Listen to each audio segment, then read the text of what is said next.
World-class marina services at Benoa Port ready to operate in 2025. And Professor Putu Anom, development of tourism facilities still often violates sacred areas. Stay tuned for details on these stories and more.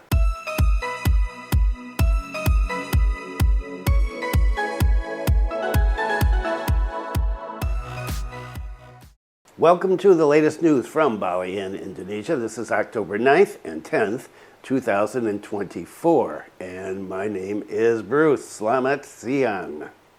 Okay, lots of stuff to do as usual. And so let's get started with sea marine tourism. World-class marina services at Benoa Port ready to operate in 2025. Pelindo announced the construction of an Indonesian marina tourism center at Benoa Port, precisely at the Bali Maritime Tourism Hub, BMTH.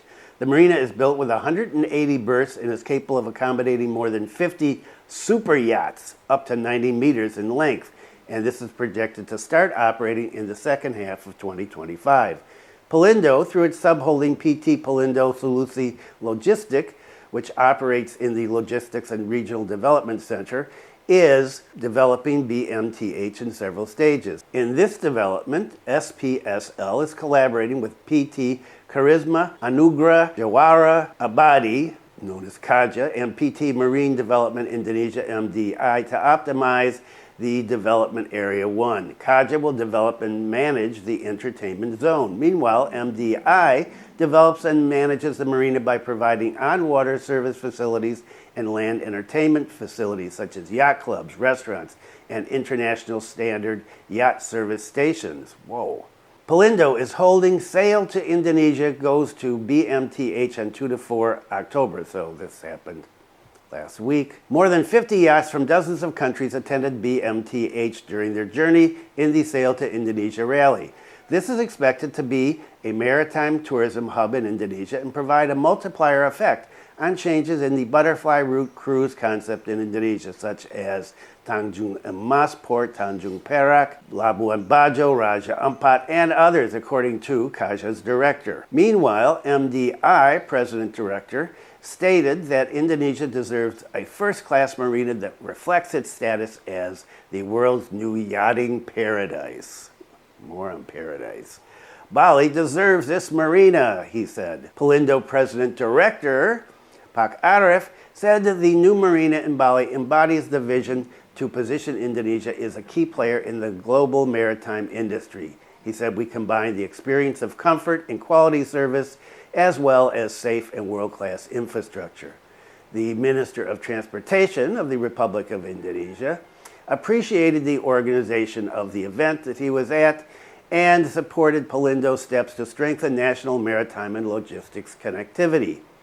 The implementation, he said, of Sail to Indonesia goes to BMTH reflects Pelindo's commitment to improving Indonesia's maritime capabilities as a key global maritime hub. This event also has a dual purpose, namely to promote Bali's appeal as a global tourist destination and make it a center for maritime activities. In line with the statement of the Minister of Transportation, Pak Sandiaga also expressed his support for the organization of the event.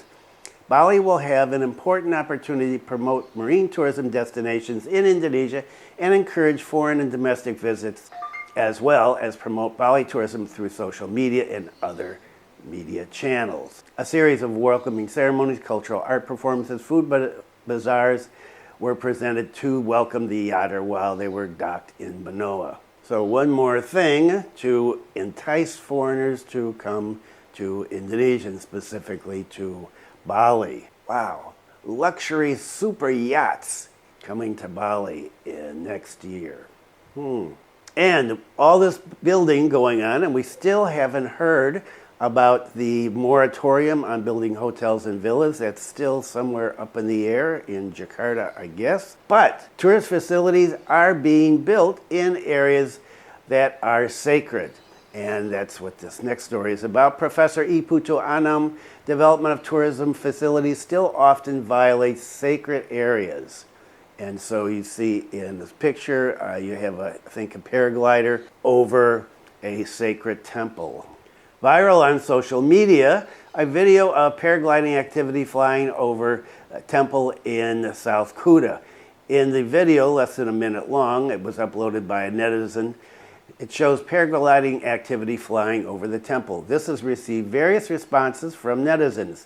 Regarding this, observer and tourism academic of Udayana University, Professor Putu Anom, explained that in Bali itself, many tourism facilities have been built and violate the sacred areas of Balinese Hindus. According to him, tourism development should not only be motivated by business elements. Local governments, including village governments to traditional villages, also seems not to care, he said. In fact, spatial planning should be obeyed, not to damage culture, environment, and religious beliefs, because it can damage the natural environment, damage the cultural order, especially those related to Hindu beliefs and local wisdom. Don't let it degrade and become excessively commercialized. Don't disappoint the community. He continued, tourism development should also improve the welfare of the community without violating the rights and principles that the community believes in. In fact, in the last 3 decades, he said, there have been many violations in the construction of tourism facilities, which has given rise to pros and cons in society. He said tourism development in Bali must be in accordance with the principles of Balinese Hinduism. Otherwise, he said, this is going to be a disappointment to the local Balinese Hindu community. And let's talk about food now, because well, we all have to have food. Increasing food land per capita for food sovereignty. Indonesia wants to have food sovereignty. Indonesia must expand its food land if it is serious about realizing food sovereignty. Currently, Indonesia's food land area is only 0.026 hectares, or 260 square meters per capita, making it the narrowest in the world. In fact, Indonesia's population is the 4th most populous in the world. In comparison, the U.S., which has the 3rd largest population, has 0.511 hectares of food land per capita, while India, which has the largest population in the world, has 0.131 hectares of food land per capita. This data is inversely proportional to the area of forest areas. Nearly 69% of Indonesia's land area, which is 189.9 million hectares, has forest area status. Meanwhile, forest areas in the U.S. and India, 33% and 23% respectively. Huge difference. Legally, forest areas in Indonesia cannot be disturbed, even though in reality many have been used for various purposes ranging from scrubland, open land, mining, settlements, transmigration areas, and even cities. This creates a significant disparity between land with potential for agriculture and areas protected as forest. With this data, the term Indonesia as an agricultural country is actually just a myth. So food imports are indeed difficult to avoid under current conditions. The government can consider utilizing cleared forest areas to be used as food land. However, this is not an easy matter. It requires a complex process so that the ownership status of land used for food becomes clear and clean. In this case, the role of the Ministry of Environment and Forestry and the Ministry of Agrarian Affairs and Spatial Planning is very important to support food sovereignty. In this context, efforts to realize food sovereignty by the Ministry of Agriculture are not only related to the management of physical, chemical, and biological properties of the soil, but can also not be separated from agrarian aspects related to land ownership status. The ownership issue is also related to social aspects, including customs, so that the role of sociologists and anthropologists is needed so that local communities and the wider public can support efforts to realize food sovereignty. Without strong social support, these efforts will face many challenges in the field, especially related to agrarian conflicts and regional spatial planning. Currently, there are still 31.8 million hectares of food land claimed as unforested forest areas, so this problem is continuing. The problems faced include that there are still provinces, districts, and cities that do not have a regional spatial plan, RTRW. Sustainable food agricultural land, LP2B, has not become an integral part of the RTRW, so its conversion of rice fields is difficult to control, and conflicts between the RTRW and the determination of forest areas. Then there are problems of unresolved agrarian disputes, conflicts, weak consistency in implementing regulations, of course, and land planning that has not been well integrated so that various problems continue to arise. This condition creates agrarian vulnerability, which can ultimately have an impact on national vulnerability. This food insecurity must be addressed immediately with real and fast action. Ideally, strategic steps should be taken to strengthen the agricultural sector and reduce dependence on food imports. These steps include the central government must ensure that every province, district, and city has an integrated RTRW. LP2B maps must be included in the RTRW map to prevent uncontrolled conversion of rice fields, happening in Bali, right? And the status of food, land, and forest areas must be resolved immediately so ownership status is clear, including the possibility of establishing a national food strategic area. And there's steps to resolve ongoing agrarian conflicts, stricter enforcement of regulations to prevent conversion of food lands, especially rice fields, and intensification and mechanization in the implementation of more integrated and sustainable agriculture. Efforts to expand food lands, such as creating new rice fields, should not be understood as instant steps that can provide results in a short time. The process of increasing food land is a long journey that requires careful planning. Land that was originally open land or scrubland must undergo significant physical, chemical, and biological changes before it can become a stable growing medium for food crops. This process can take years, depending on soil condition and the types of crops being grown. In the case of rice field planting, changing dry land into wetlands requires a series of processes that cannot be accelerated.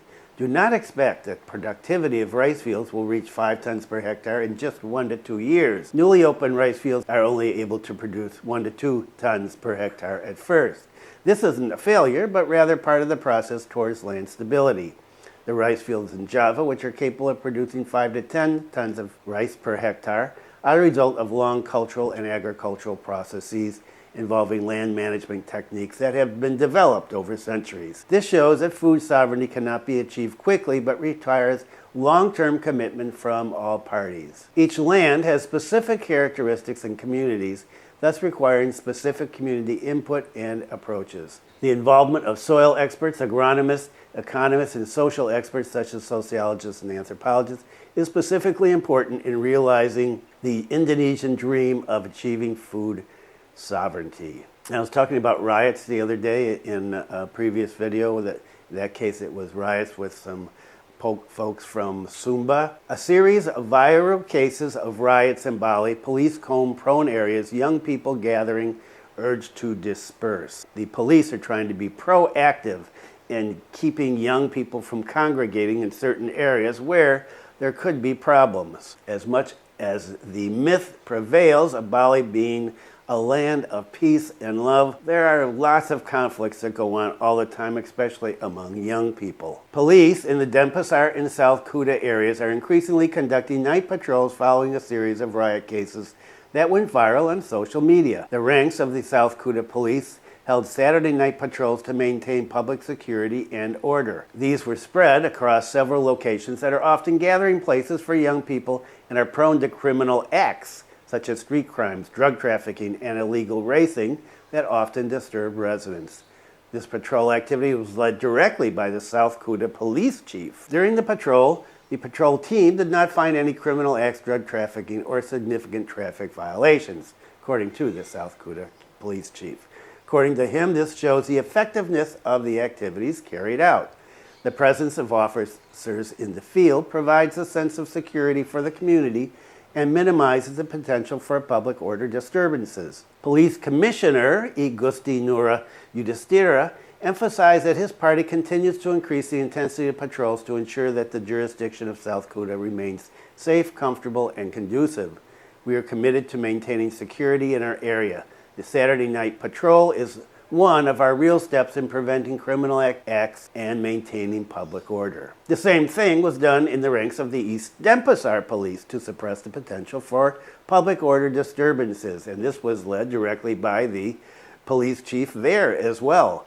Blue light patrol is carried out with the aim of preventing criminal acts, illegal racing, and other public order disturbances, he said. He explained that during the patrol, the team followed a number of vulnerable points and strategic routes in East Denpasar such as Jalan Raya Puputan Renon and the bypass, Professor Ida Bagus Mantra bypass, and some other places as well. The main focus of the patrol is to prevent illegal racing, which has potential to cause traffic accidents, as well as strict supervision of locations that operate in 24 hours, like mini markets. Oh, well, such as mini markets, stalls, and hangouts.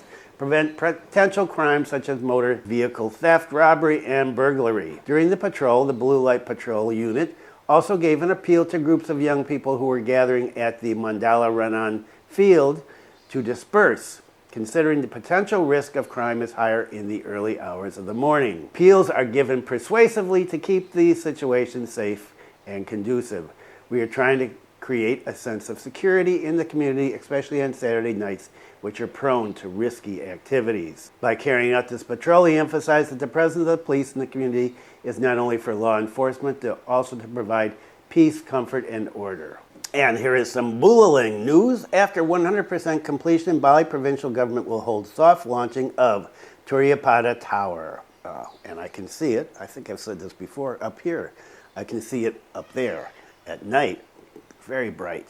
After the first phase of construction of Turyapada Tower, located in Pagayaman village in Bulaling, it's been 100% completed, the first stage.